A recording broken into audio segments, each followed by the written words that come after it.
Bismillahirrahmanirrahim. Alhamdulillah Rabbil Alamin. Ar-Rahmanir-Rahim. Maliki yaumiddin. Iyyaka na'budu wa iyyaka nasta'in. Ihdinas siratal mustaqim. Siratal ladzina an'amta 'alaihim ghairil maghdubi 'alaihim waladdallin. Wassalatu wassalamu ala Rasulillah wa ala alihi wa sahbihi wa man tabi'ahu wa nasarahu wa wala.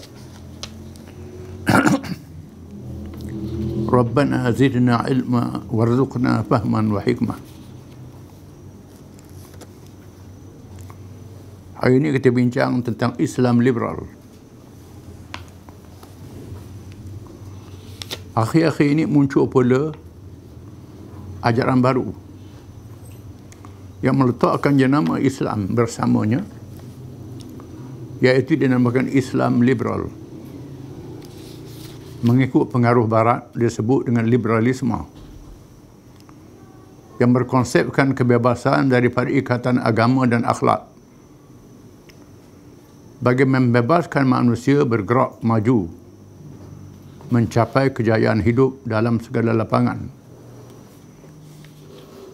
Asal ajaran ini ditujukan terhadap agama Kristian di Barat, yang telah pun mencipta pahaman sekularisme.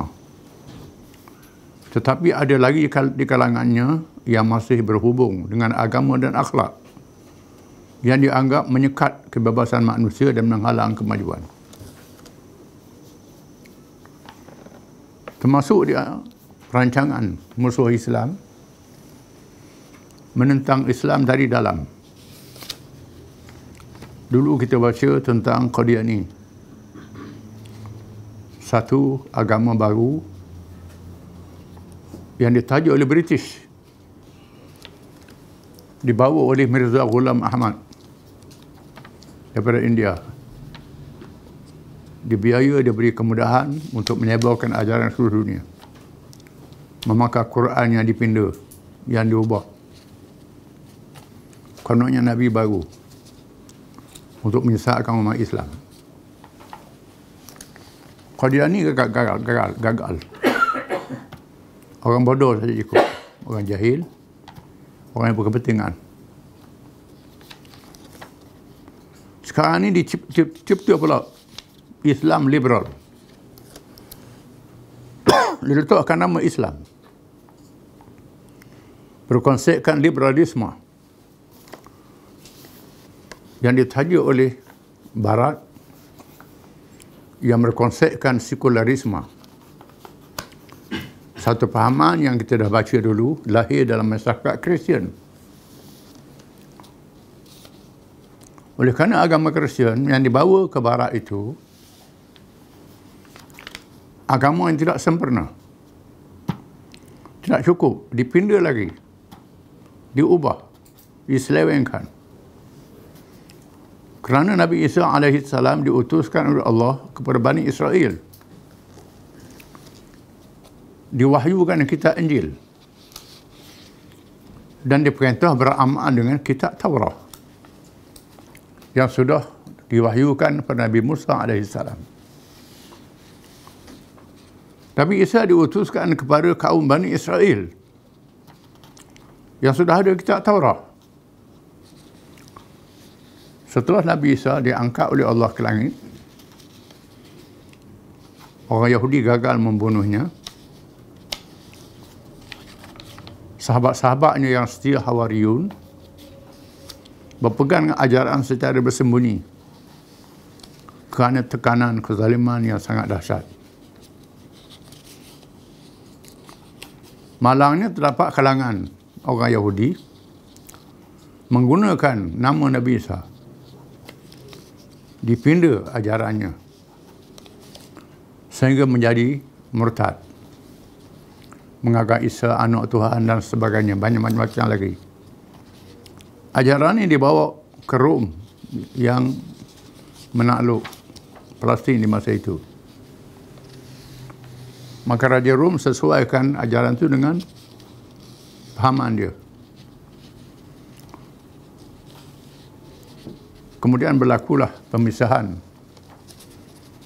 antara agama dengan urusan dunia pemerintahan. Apabila ajaran Kristian itu tak mampu menyelesaikan masalah pemerintahan, politik dan kehidupan manusia. Di samping dunia barat yang terpengaruh dengan tamadun Islam, memasuk kemajuan sains dan teknologi, berlaku revolusi industri di barat. Oleh kerana agama Kristian tak ada panduan dalam masalah sains dan teknologi, berlaku pula pemisahan antara agama dengan sains dan teknologi. Di sinilah diciptakan sekularisme, memisahkan agama dengan urusan dunia. Terdapat di kalangan penganut Kristian menganggap agama menghalang kemajuan. Banyak larangan-larangan, banyak sekatan. Itu agama Kristian, bukan agama Islam. Akhirnya, mereka tinggalkan agama. Satu pihak lagi pula, agama itu ada, tapi diubah. Diubah supaya sesuai dengan liberalisme, kebebasan manusia. Banyak perkara yang diharamkan, dianggap menyekat kemajuan dan sebagainya. Akhirnya berlakulah liberal dalam agama Kristian, sehingga jadi hanyut. Daging babi yang haram jadi halal, arak yang haram jadi halal, pergaulan bebas, macam-macam padri pun salah laku. Kita saksikan pada hari ini. Itu berlaku dalam masyarakat Kristian. Mereka berusaha mempengaruhi umat Islam dengan teori yang sesat ini. Maka beberapa istilah yang disebut dalam Islam dikelirukan dengan menggunakan akal, tanpa merujuk kepada petunjuk yang bersumberkan ajaran Islam yang mengawasinya.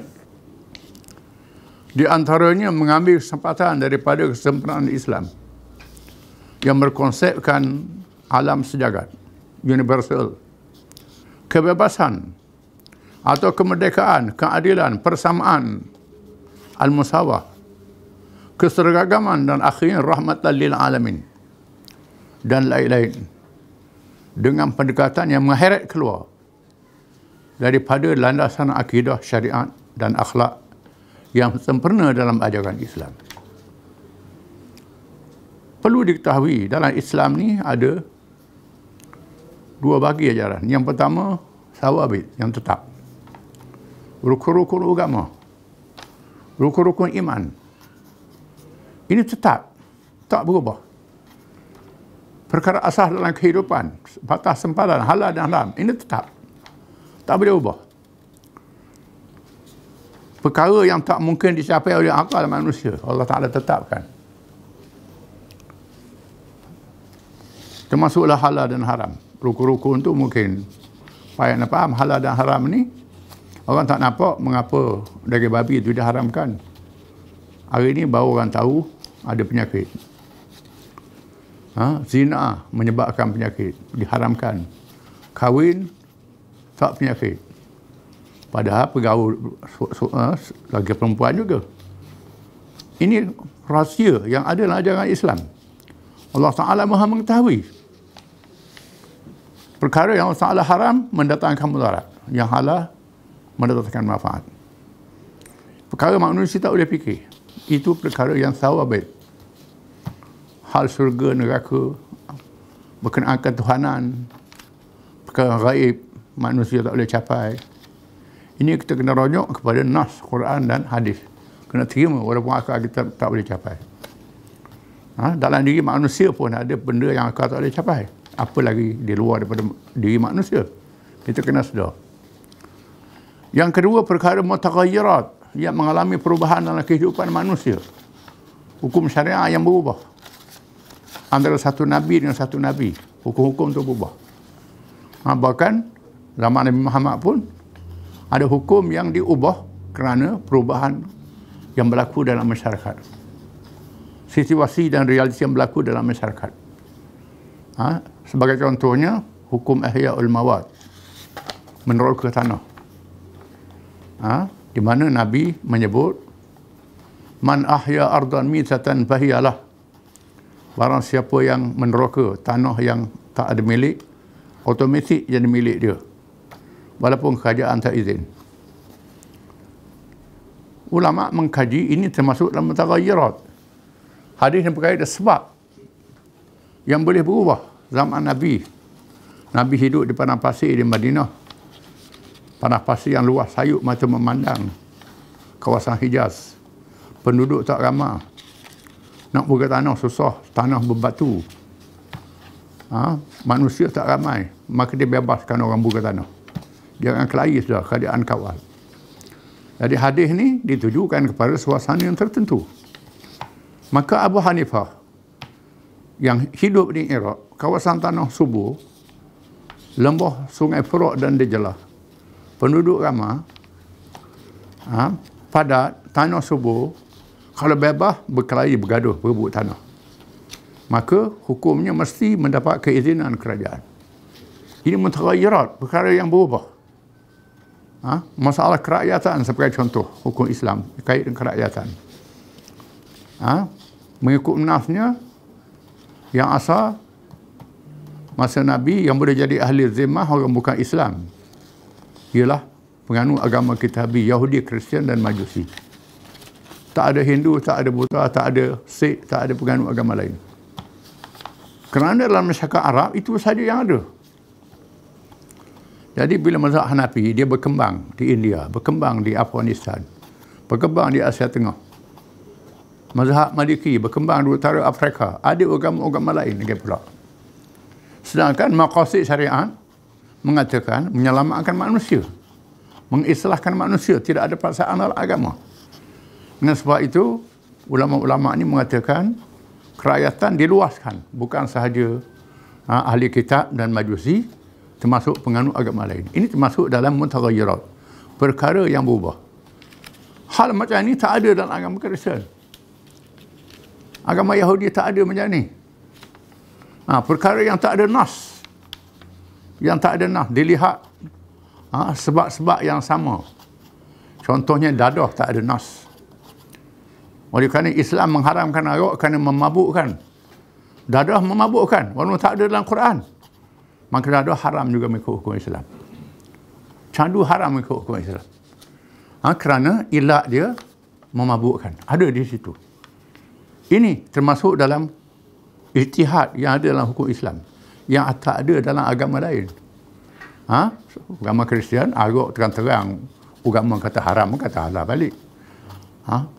Daging babi yang terang kata haram, dia halal kerana babi. Agama dia dah hanyut. Kita Islam ni dia ada konsisten, istiqamah masalah ini. Jadi kita nak jadikan Islam macam Kristian tak boleh. Islam sudah ada asas dia, sudah ada batas sepadan dia. Pokok Islam liberal ni dia nak halalkan benda yang nas. Nak haramkan benda yang nas. Yang sudah ada nas pergi langgar. Contohnya riba. Riba dengan nas diharamkan. Nak halalkan kerana keperluan ekonomi kata dia. Sedangkan dilihat hikmahnya, riba ni tak boleh menyelesaikan masalah ekonomi, menjadi bebanan yang sangat berat dalam kehidupan manusia. Bukan berkat manusia, maksud berkat negara. Riba ni membebankan, bukan menolong, tidak. Sebab tu Islam mengharamkan. Hukum persamaan sebagai contoh, keadilan persamaan itu lain. Adil lain, persamaan lain. Adil meletakkan sesuatu kena pada tempatnya. Kena pada tempatnya. Persamaan ni sama rata. Dosa dan pahala sama lelaki perempuan. Itu persamaan. Dosa pahala. Sembahyang 5 waktu sama lelaki dan perempuan. Sama. 5 waktu.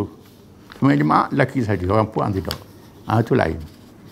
Kerana masalah perjumpaan mingguan, orang perempuan ada hal dia sendiri. Maka masalah pesaka lain. Orang lelaki sekali ganda. Mengapa? Kerana lelaki ada tanggungjawab keluarga. Adik-beradik perempuan yang tak kahwin, yang janda, adik-beradik lelaki yang tanggung dia, yang jaga dia. Sedangkan perempuan ada suami dia ada harta. Lelaki ni tanggung isteri dia lagi, tanggung adik-beradik dia lagi. Dengan sebab itu dalam Islam, pesaka sekali ganda. Ini adil. Adil lain, persamaan lain. Kena faham. Kita tak boleh nak sama orang yang mampu angkat 100 kg, nak paksa orang yang lemah tak mampu nak suruh angkat 100 kg. Tak boleh di atas nama persamaan.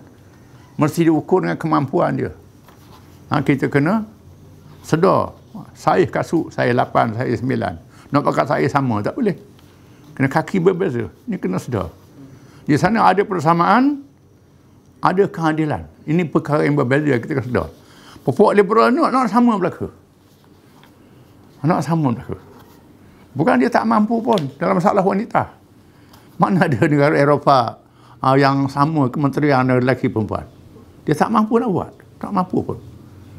Tak mampu nak buat begitu. Sebab nak langgar fitrah manusia tidak boleh. Jadi tinggal rumah, tinggal apa, tak boleh jadi. Dia terhad.